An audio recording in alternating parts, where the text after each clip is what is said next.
petite vidéo présentation du manga Slam Dunk. On va commencer directement. C'est un manga qui a été publié au Japon de 1990 à 1996. C'est écrit et dessiné par Takehiko Inoue. Takehiko Inoue qui est aussi également connu pour avoir publié le manga Vagabond ainsi que le manga Reel, qui est d'ailleurs aussi un manga de basket, mais consacré cette fois à l'handisport, à l'handi-basket, qui est aussi très sympa. C'est un manga shonen, c'est du shonen manga, donc destiné plutôt à un public jeune, mais qui peut être lu par un public beaucoup plus adulte, ça ne pose pas de problème. C'est un manga à la fois de sport, comme vous aurez pu le deviner, puisqu'il s'agit de basketball, ainsi qu'un manga humoristique. C'est vraiment un des traits particuliers de ce manga, c'est qu'il y a beaucoup d'humour, beaucoup d'humour. Alors après, plaira ou plaira pas, c'est notre débat, mais énormément de gags inclus dans le manga.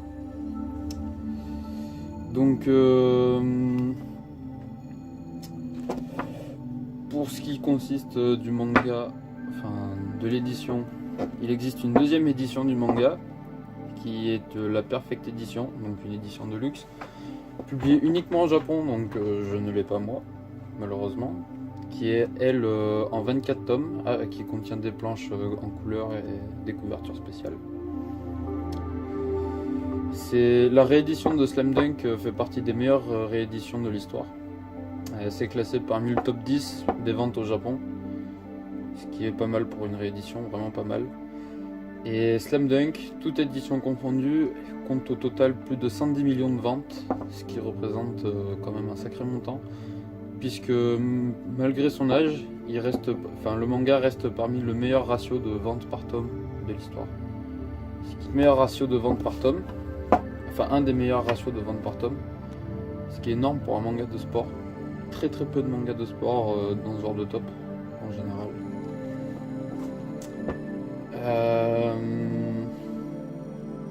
Pour ce qui est de l'histoire à proprement parler, c'est l'histoire d'un jeune héros, donc Hanamichi Sakuragi, que nous pouvons voir là, qui est un bandit, un voyou, un zoku, un bozozoku, pardon.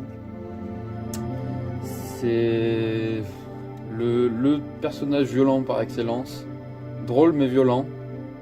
C'est le caïd du lycée, c'est le mec qui veut se faire respecter, qui fait les choses par intérêt, ou pour se faire plaisir, mais beaucoup par intérêt. Faut savoir que à la base du manga, le héros n'aime pas du tout le basket, il déteste ça. Il déteste tous les basketteurs d'ailleurs, puisqu'il s'est fait larguer il a pris un râteau parce que la fille qu'il aimait préférait un basketteur. Mais étant un fan inconditionnel, voire un amoureux de Haruko Akagi, l'héroïne du manga, le personnage va se mettre au basket, et c'est là que l'histoire commence, avec ses péripéties et ses nombreux gags, puisque à de nombreuses reprises, l'auteur nous fait comprendre que Sakuragi n'aime pas le basket, mais très clairement, et qu'il fait les choses uniquement pour plaire à sa belle, qui elle, au passage, n'a Dieu que pour Rukawa. Donc Rukawa est un anti-héros, concrètement, puisque c'est le genre de gars badass, mais qui en a rien à péter. Rien à péter de tout, il est juste là pour jouer, il en a rien à foutre de Sakuragi. C'est même une rivalité parce que Sakuragi le déteste, mais Rukawa le déteste aussi.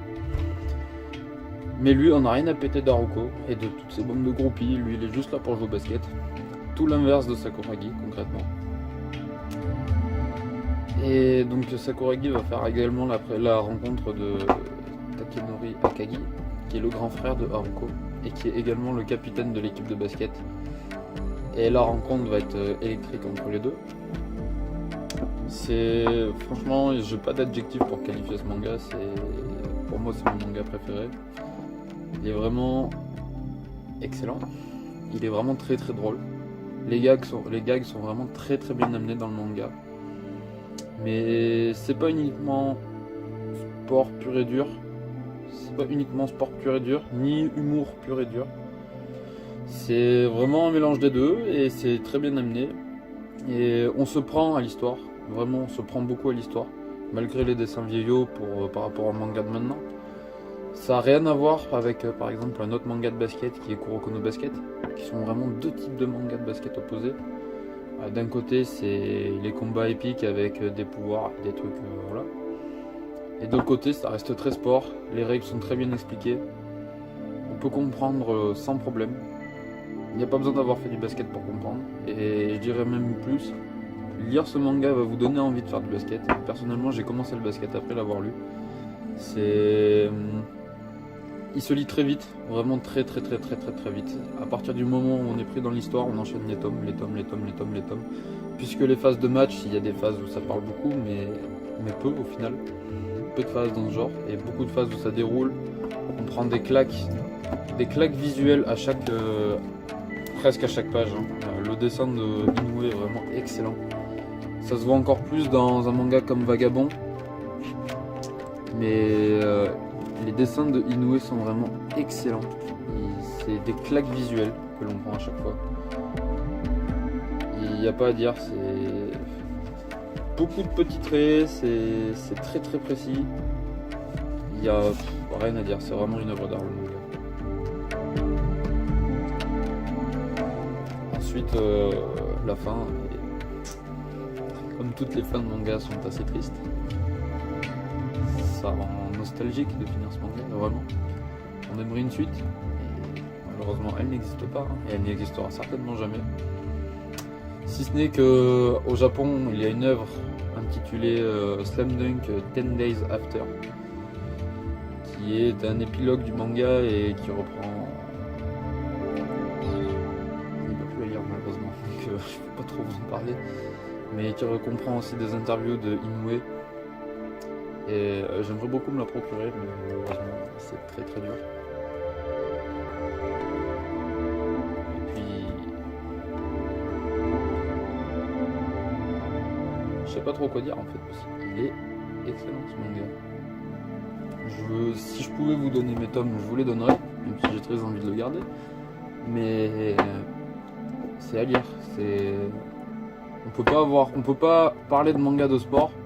À mon avis, on ne peut pas parler de manga de sport sans avoir lu Slam Dunk. C'est la référence en la matière. C'est Slam Dunk est au manga de basket, ce que Olive et Tom et Captain Tsubasa sont au manga de foot.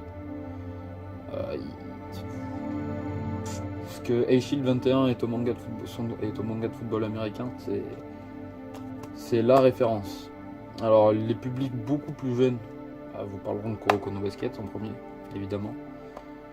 Puisque visuellement parlant, les animés sont beaucoup mieux réussis que Slam Dunk, puisqu'ils sont beaucoup plus récents. Les moyens mis en place ne sont pas les mêmes. Les animés de Kuroko no Basket vont être beaucoup plus épiques à regarder que ceux de Slam Dunk. Mais pour autant, je suis presque sûr que Slam Dunk en version papier procurera plus de frissons à lire que Kuroko no Basket, malgré le fait que l'animé soit vraiment très bien réussi. Mais donc les publics plus jeunes nous conseilleront Kuroko no Basket, certainement. Puisqu'ils ne connaîtront certainement pas Slam Dunk, malheureusement pour eux. Mais voilà, un incontournable. Je ne saurais que vous le conseiller.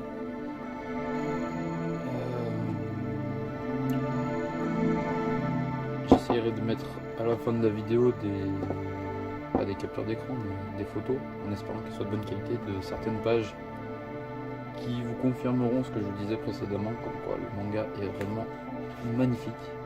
Vraiment magnifique en version papier. C'est pour moi un des plus beaux mangas, clairement la version animée, encore une fois, est pas très belle par rapport au manga de maintenant. Alors pour ceux qui ont vu que des mangas de l'époque, elle va vous paraître certainement très normal, mais pour les personnes comme moi, les personnes un poil plus vieilles et toutes les personnes plus jeunes, le manga va paraître très vieillot. Il a vraiment mal vieilli en version animée. Mais bon, voilà, la version papier supérieure à tout, quoi. Je peux pas vous en dire plus. Il y a qu'à voir la couverture, la dernière. Bon, la première a rien de spécial, mais la dernière couverture est vraiment belle aussi. On peut voir aussi très clairement une évolution, enfin très clairement non, parce que c'était beau au début, hein, Slam Dunk, mais une évolution du dessin quand même chez Inoue, entre la fin du manga et le début, enfin entre le début et la fin, pardon.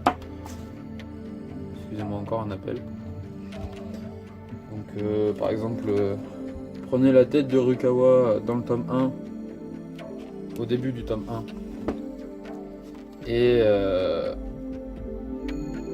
la tête de Rukawa dans le dernier tome. J'aimerais vous trouver une photo qui parle quand même. C'est quand même beaucoup plus joli, il y a plus de traits. Pour ce qui est de Sakuragi, je sais pas trop quoi vous dire. Tant l'évolution est flagrante en termes de look et en termes de réussite du personnage. Hein. C'est voilà, comme vous pouvez le voir sur la couverture, et un petit peu plus à l'intérieur ici. C'est l'ozoku par excellence, quoi. C'est la banane, les cheveux colorés, même si bon, pour le coup, dans son cas, c'est sa couleur naturelle. Hein. Il a les cheveux rouges de base, mais là, c'est pas le sportif. Là, c'est le gars qui se bastonne. Et là, à la fin, la transformation, quoi. C'est la métamorphose du personnage. Donc c'est lui, hein. Si vous avez du mal à le reconnaître, hein. Sakuragi, c'est toujours lui. Il a toujours ses cheveux rouges. Mais juste le fait de s'être fait couper les cheveux, c'est devenu une autre personne. Clairement, à partir du moment où le personnage s'est coupé les cheveux, Sakuragi s'est coupé les cheveux, on suit plus l'histoire d'un bandit en fait. C'est plus un voyou qu'on regarde. Avant, c'est clairement le voyou qu'on voit évoluer, mais à la fin de l'histoire, c'est vraiment un joueur de basket. C'est le joueur de basket qui parle, et avec son petit niveau, mais ses immenses progrès. Il part de rien, hein. Il part vraiment de rien, il arrive à quelque chose de plus que convenable. Ça reste très basique, une fois de plus, c'est pas du Aomine, c'est pas du Kisei, c'est pas la génération des miracles de Kuroko no Basket, loin de là. Mais il en reste pas moins badass, vraiment. Il en reste pas moins badass, il n'y a pas d'autre mot. C'est vraiment le héros par excellence. C'est le mec qui donne envie de s'identifier. À qui il donne envie de nous identifier à lui. Vraiment, c'est magnifique.